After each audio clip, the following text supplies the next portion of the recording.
The inquiry into the death of Sheku Bayoh has heard from Sergeant Scott Maxwell from Police Scotland this week.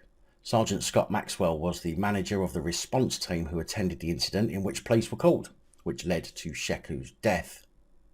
Yesterday, Wednesday the 8th of June, Sergeant Scott Maxwell was questioned by Senior Counsel to the Coalition of Racial Equality and Rights, Mark Moir, QC, if he had any concerns that there may be allegations that Mr. Bayoh's race had played any part in the death in police custody during his time in the canteen. Now, we've spoken about this time in the previous report where the others involved say they didn't speak about the incident, which of course we know is a pile of horse shite, because there is no way in the world after somebody just died that you're not going to crap your pants and try to come up with matching stories. Being in the police, of course. Sergeant Maxwell said that officers were instructed to return to Kirkcaldy police station after Sheku had been transported to hospital, where they stayed for some 12 hours. And even though they'd been told by senior officers not to discuss the incident, do you really think police can sit in a room for 12 hours after the death of somebody and not talk about it? No, me neither. Maxwell said there was a lot of things that went through my mind that day, if I was going to be criminalised or classed as a murderer or anything like that. It did go through my head that the race involved, due to the media speculation, might invoke a response. He added, at the time it was more of a don't talk about the incident for everyone's welfare. We didn't really speak about anything like that. Oh, of course you didn't. Last week, accident and emergency doctor Gillian Pickering had told the inquiry that the handcuffs may have hindered the attempts to perform CPR. Sergeant Maxwell was asked why he hadn't removed handcuffs before giving CPR to Sheku. He said at the time the chest compressions were more important. The delay of taking off the handcuffs was second fiddle to getting the rescue compressions in. Questioned about the incident by Senior Counsel Angela Graham QC, he told her that he was aware of police's concerns about the deaths of black men in custody in the UK and US and claimed not to have spoke about this with the force. He said that in his 14 years on the force and through his sergeant training, he had not been offered any enhanced equality and diversity training. And I don't personally see why anyone would be. I mean, wouldn't it be far better to give mandatory training in respect and how to deal with the public in general? I mean, if police were forced to treat everyone the same, without fear or favour, then we might have a more well-balanced police force. But training on how to deal with black people in itself is discriminatory and fails the principles of dealing with people without fear or favour, insofar as creating a fear of dealing with black folk. Maxwell said he worked as mosque liaison officer at Kirkcaldy Central Mosque, suggesting that this put him in a good position to identify racist behaviour. There was a few people that we dealt with on a regular basis, he said, that were involved in shoplifting and drugs. There were a few interactions with black individuals as suspects, but again, they don't get treated any different as I would deal with a white suspect or Asian suspect. It's not any different. I try to treat everyone as an individual. It's not they're black so they should be treated a certain way. That just doesn't happen.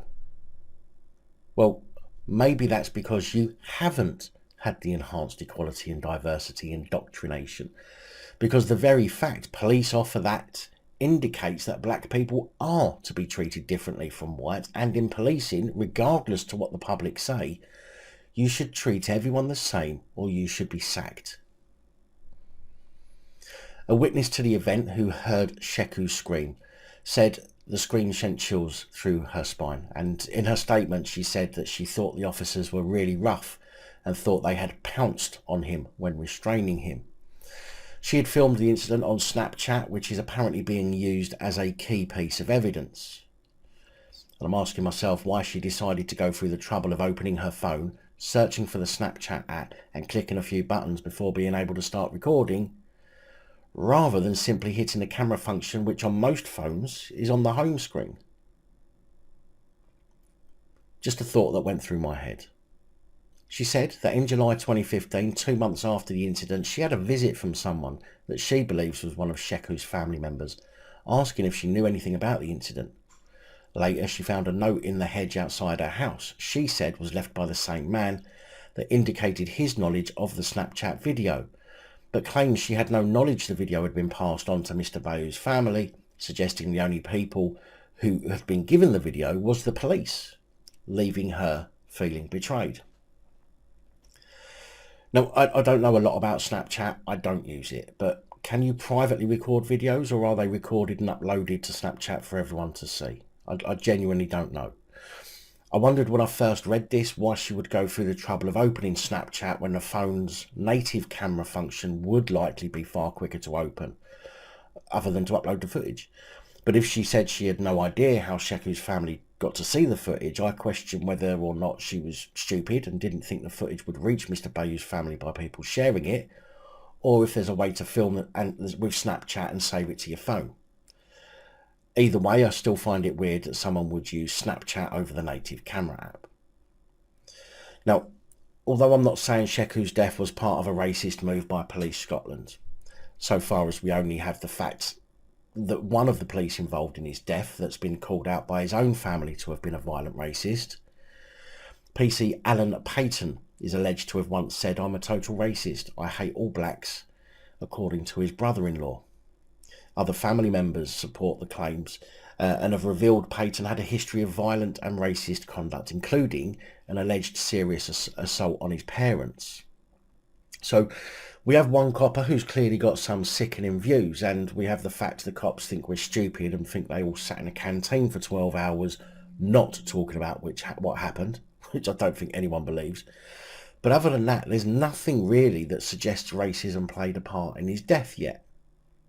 Now, I am all for being proved wrong by actual facts and evidence, rather than people simply jumping on the race bandwagon. I hope that discriminatory views didn't play a part, and for the sake of Sheku's family, I hope the police didn't concoct their stories in the canteen over that 12-hour period. But I'm more inclined to think, at this moment in time, that their stories were rehearsed more than I am to think that racism played a part in his death. I'm more inclined to think that one plod with discriminatory views took things too far, and his colleagues, being indoctrinated the way they are, felt they had to back him up and cover for him out of some misplaced loyalty to their uniformed colleague, rather than their loyalty that should be shown to the public over what's actually right and what's wrong. Again, if I'm proven wrong about this, then I'll hold my hands up and I'll admit that my opinions were wrong. After all, it is only opinion based on what's been made available so far.